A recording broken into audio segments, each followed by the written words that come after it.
All offseason it was thinking about, okay, are the Bears, are they going to stick with Justin Fields, or are they going to trade him and draft Caleb Williams at number one? Well, it finally happened. The Bears are trading Justin Fields for a 2025 conditional sixth-round pick that goes to a fourth-round pick based on playing time. It's 51%. So what's not even a pick this year, Chase? It's a pick next year. And it's based off of play. Justin Fields' era in Chicago is over. They're sitting over to Pittsburgh. Pittsburgh is completely reshaping their quarterback room. Let's talk about Bears, though, specifically first before we move on to the Steelers. So, looking at the Bears trade, what are your thoughts here on this trade of the Bears trading Justin Fields for that sixth round conditionary pick?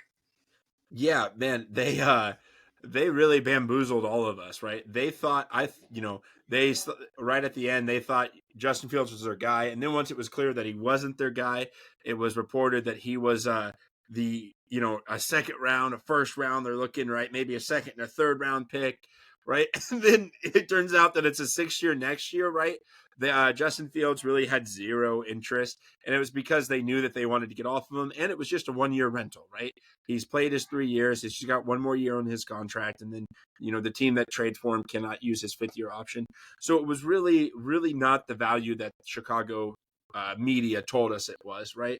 I think there's a lot of teams that should have swooped up this deal more than some of the other movements, right? Like I understand that he's unproven, but his value, right? What his potential is through the roof. Again, I was really big Justin Fields fan. I think this is the best move for him as a person to get out of Chicago. But I think Chicago kind of led us astray with how valuable he was. Yeah, I think the Bears, as much as good as I think they've done, completely fudge this with Justin Fields.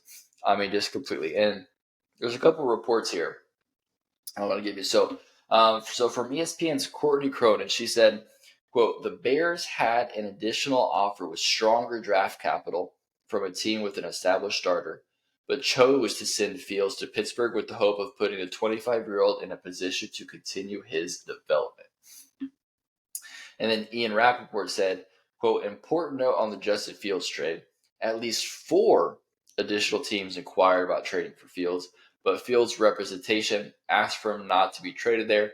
He wanted the Steelers, and the Bears did right by him." I got to say this.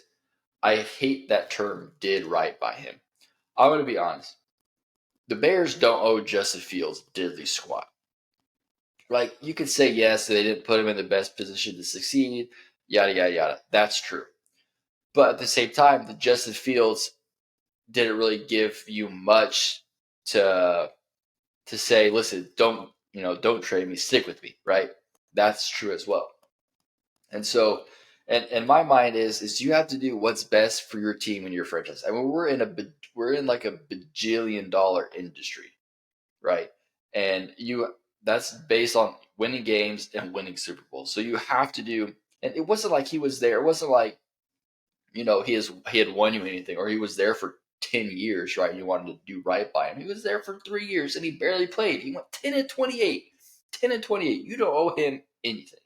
So the fact that you would turn down other teams with stronger draft capital to send him to the place that he wants to go for just a conditional 6th-round pick, to me, is just mind-blowing that the Bears would do that. Because I really, it's like, at the end of the day, like, you can argue, like, I know, like, these guys are peoples and blah, blah, but at the end of the day, when you're trading players and stuff like that, you have to get the most out of it, right? And they willingly chose to trade him somewhere where they were going to get less and weaker draft capital than they could have, just to do right by him. And so, to me, that just, if I was a Bears fan, I'd be super pissed that they willingly chose to give. Like, if that's all there was to offer, like, okay, it sucks.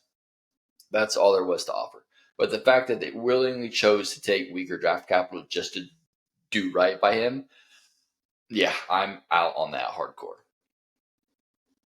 Yeah, that's the thing is you've already done right with him, right? You selected him in the first round, made his dream come true of playing in the NFL. It didn't work out. Time to count your losses, right? you think Kenny, you think Kenny Pickett and the Steelers, they did right by Kenny Pickett, let him pick where to go. It's kind of silly. It wasn't like it was like Matthew Stafford, right, where he was going to leave, and the city, right, the city ran behind him, right. I think Matthew Stafford, the whole Matthew Stafford situation, and the Lions, I've given my take on that before, but the Lions did right by him, but still got what he was worth, right? They got like 2 first-round picks. They got Jared Goff, who's a good NFL quarterback. Like it wasn't like they settled for peanuts on a dollar to do right by their quarterback, who was their franchise quarterback for 12 or 13 years. Like this guy won 10 games. Didn't want to be in Chicago anymore. Didn't show enough to stay, and you're like, oh, you know what? We're gonna do right by him and take a 6th-round pick. Silly. Yeah, absolutely silly. So, but all that being said, the Justin Fields trade, as far as the Bears are concerned, is done. So this opens up. So now Justin Fields goes to be the backup and the Steelers, and who they have also signed Russell Wilson. So we've got Russell Wilson and we've got Justin Fields. So I want to talk about here from the Steelers' point of view. First off, I want to ask you. So based on what they've done at quarterback now, how do you feel about the Steelers? Do you like them more? Do you like them less? Or are they still the same compared to last year? Like your expectations of the team? It I would say, like, just looking at expectations, I think they're about the same, right? That's a really tough division that they're in. To move up or down, you're going to need more than a washed up quarterback and a young prospect. But as an offense, I do like them more, right? They have more dynamic. I like both Russell Wilson and Justin Fields more than I believe in Kenny Pickett. I think they need to go out and get a couple receivers in this draft class, right? They kind of move, which I think is their best receiver, to Carolina for a washed up cornerback. So I was a little confusing. They still have Pickens, but he's got off field problems and on field problems. And I don't know. I'm not a real big guy. I'm not a real big George Pickens guy, but their tight ends are solid. So the biggest thing, I think, not even the quarterback change, is the Matt Canada firing and getting a new guy in there. That offense might be more exciting. I have to wait to see what it really means. But I think as far as like seeding wise and playoff expectation, I think it's about the same for me. I'm with you 100%. I feel the exact same. Like, should they still make the playoffs next year? I still think they should, just because overall their team is. I mean, their defense is great. They got good skill players, right? I mean, George Pickett's, for better or for worse, right? Off the field is still, he's still a good receiver. They got Pat Freiermuth, the tight end. They got 2 studs at running back. Not so. I'm more on Jalen Warren than I am Najee Harris, but both are still good. They could add some more wide receiver. Maybe they're getting Brandon Ayuk, right? That's kind of floating out there. So that could be a game changer. But that would be a game changer. But they had like the worst quarterback room ever, and made the playoffs. So now that they have Russell Wilson, Justin Fields, I mean, they should definitely make it. I mean, all 3 of their quarterbacks last year on their roster are all backup quarterbacks now for other teams, right? Mitch Trubisky backup in Buffalo, Mason Rudolph backup in Tennessee, and Kenny Pickett backup in Philadelphia. So none of their quarterbacks are even starters on another team, right? So it can't get much worse than that. Now Russell Wilson might say, "Hey, hold my beer. We'll see what happens." But yeah, so I feel the exact same. So now this question, Chase. So of the 2, Russell Wilson, Justin Fields, who should be the Week 1 starter? Me personally, I think Justin Fields deserves it, right? I think the more playing time you get under him, the better, right? Especially because he's going to be the one that has a future with your team, right? You have to see what he's worth, because he's a free agent next year. He's got a basically 1-year rental. But I guess they that was kind of the draw to get Russell Wilson in there, is you're the Week 1 starter. So if you start Russell, I think no matter what, we'll see Fields. I don't think Russell finishes out this season, right? He had a really underrated season last year. They went, didn't equate to win so far, but he wasn't the cause of the losses at the Broncos, and he still got benched. So I do not see him, making it through this season. But I think if I was the guy, I would start Fields, right? I'd take young talent, with the ceiling, right, to develop over a wash guy who I know what he is. Yeah, I mean the only incentive really is to make Russell Wilson the Week 1 starter. Is you're only paying him $1 million, right? You're basically getting a starting caliber quarterback for free, basically, right? And so the incentive would be just to have him, at least start the season. Basically, have to play poorly to give that job up to have Justin Fields get in there. And the other incentive, right, is Justin Fields. If he gets 51% playing time, like that six become a fourth all of a sudden, right? That's true. I know it's not that big of a fourth rounder is not like crazy, but they could be incentivized. If Russell Wilson is playing like, if they're getting by like they've done the past 3 or 4 years, just kind of getting by to say, we'll still ride with Russell Wilson. And as we're getting by, it's like we're winning so and so games, like we're around 500, like we always are, making the playoffs. Like maybe we'll just stick with them to that. So we'll see how much they value that fourth round pick, but that could be a factor. But I'll be honest, I agree with you. I think Russell Wilson is going to start Week 1 just because when you're getting to Russell Wilson, obviously established starter, right, for sure. You just get him starting, but I'll be surprised by Week 8 if he's still the starter quarterback. I think Russell Wilson ends up playing himself out of that, and then they'll put Justin Fields in, and we'll see the last half of the season with Justin Fields. Because, like you said, they got to see, about this investment. Like, do they want to have Justin Fields be the long-term starter, or they got to do this all over again next year? Get another guy into the room? Do they draft another whatever it is, right? So they have a lot they have to figure out as far as their quarterback goes. Overall, I think they're better off at quarterback than they were before, as I already said.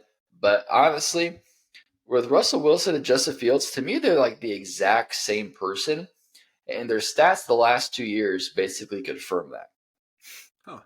So listen to this. So the last 2 seasons, their record is basically the same. Russell Wilson's 11-19. Fields is 8-20. Completion percentage, Russ is 63. Fields is 60. Yards per pass, same at 7. Passer rating, Russ is at 90. Fields is at 85. Sacked, Russell Wilson 100. Justin Fields 99. Total yards per game, Russell Wilson 240. Fields 235. And then touchdown to turnover ratio, Russell Wilson is 48-26, and Fields is 45-26. So, like, quite literally, like, the same. I mean, you could argue Russell Wilson's stats are just a little bit better, so you could say, okay, who's going to be a Week 1 starter? Russell Wilson has a little bit edge in that, so we'll do him. But both these guys, to me, are the exact same player. Like, really. And stats, I mean, at least the last 2 seasons really prove that. They're basically the same. So, who they want to go with, I don't know if necessarily it's going to make much of a difference. I'd like to see Justin Fields eventually just because I believe Justin Fields longer term, like over Russell Wilson. But Russell Wilson's obviously going to want to play for a new contract, right? He's going to play to be the guy. So it'll be a fun, thing to see what happens. It's going to be it'll be I'm sure a hot topic conversation leading up to actually Week 1, like who's going to be the starter. We'll see how soon, the starter is officially named, but exciting all around. So I like, as far as who won that trade, I think the Steelers, won that trade because they basically gave up nothing to go ahead and get a potential, franchise quarterback. So like if Justin Fields pans out and like moves on and plays well, he's win playoff games, even the Super Bowl, you're gonna look back and they're like, man, they fleeced the Bears. They got them for free, right? So, but basically the Steelers are great because they're paying the most important position nothing, and they've got two realistic starters in this league for basically nothing. So the Steelers are doing it right. I just wanted to say this too, because the Steelers and Bears have made some very questionable changes. We saw the Bears trade a 2nd-round pick for Chase Claypool just a year ago. What? Chase Claypool. That ended up being Joey Porter Jr. for the Steelers. Yes. And this trade. I think the Steelers have something over the Bears. Like, I don't know if it's like, if they've got the Bears, they've got a picture of them or something like that. If they were on someone's list visiting some island or something like that. I don't know, but I think the Steelers have something on the Bears to get the Bears to do these really silly trades when it comes to between those two teams. So that's just my thing here. I think the Steelers have something over the Bears, which is why we're seeing these really terrible trades put together between the two teams.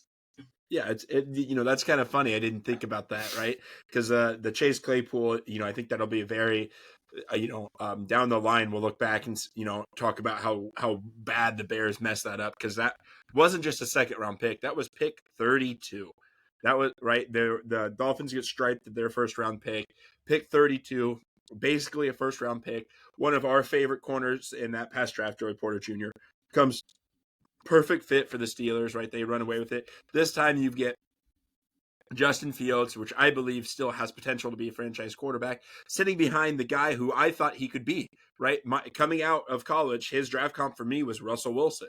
That's back when Russell Wilson was, not MVP Russ, Russell but Wilson. almost, yeah. When he was Russell Wilson instead of, now we just call him Russ because he lost the "ol" because he gained those in the loss column. But so the Steelers are setting themselves up. One of the things is last year's Steelers games were almost unwatchable, right? They were boring.